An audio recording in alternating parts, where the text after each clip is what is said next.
ইরানের শাহেদ ড্রোনকে রীতিমতো ভয় পাচ্ছে আমেরিকা। যেভাবে স্বল্প মূল্যের এই ড্রোন একের পর এক মার্কিন লক্ষ্যবস্তুতে আঘাত করছে এবং মিলিয়ন মিলিয়ন ডলার মূল্যের ইন্টারসেপ্টর খরচ করছে, তাতে আমেরিকার কর্তা ব্যক্তিদের একে ভয় না পাওয়ার কোনো কারণ নেই। শুধু শাহেদ না, ফাত্তাহ 2 এবং খুররাম শহরের মতো মিসাইলগুলো রীতিমতো চিন্তার ভাঁজ ফেলছে আমেরিকানদের কপালে। খোদ মার্কিন প্রশাসনের উচ্চপদস্থ কর্মকর্তারাই স্বীকার করেছেন সব ড্রোন প্রতিহত করা অসম্ভব। তাহলে ট্রাম্প প্রশাসনের শীর্ষ কর্মকর্তারা আইন প্রণেতাদের সামনে স্বীকার করেছেন ইরানের শাহেদ আক্রমণাত্মক ড্রোন এখন বড় চ্যালেঞ্জ। মার্কিন প্রতিরক্ষা মন্ত্রী পিট হেগসেথ এবং জয়েন্ট চিফ অব স্টাফের চেয়ারম্যান জেনারেল ড্যান কেইনও স্বীকার করেছেন ড্রোনগুলো প্রত্যাশার চেয়ে বেশি কার্যকর এবং সবগুলো ঠেকানো অসম্ভব। প্রশ্ন হলো, শাহেদ ড্রোন নিয়ে কেন এত ভয়?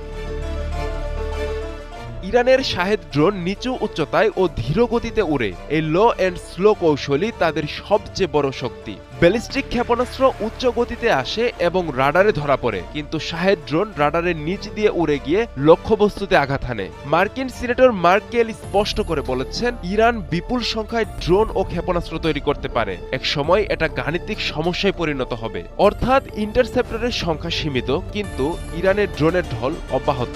শাহেদ ড্রোন তুলনামূলক সস্তা, দ্রুত তৈরি করা যায় এবং একসঙ্গে শত শত উৎক্ষেপণ সম্ভব। এটি স্যাচুরেশন অ্যাটাক কৌশল, অর্থাৎ এক যুগে এত বেশি হামলা যাতে প্রতিরক্ষা ব্যবস্থা ভেঙে পড়ে। ইরানের ধারাবাহিক ড্রোন ও ক্ষেপণাস্ত্র হামলা আমেরিকার সামরিক লক্ষ্য অর্জনের সক্ষমতাকে স্পষ্টভাবে চ্যালেঞ্জ করছে।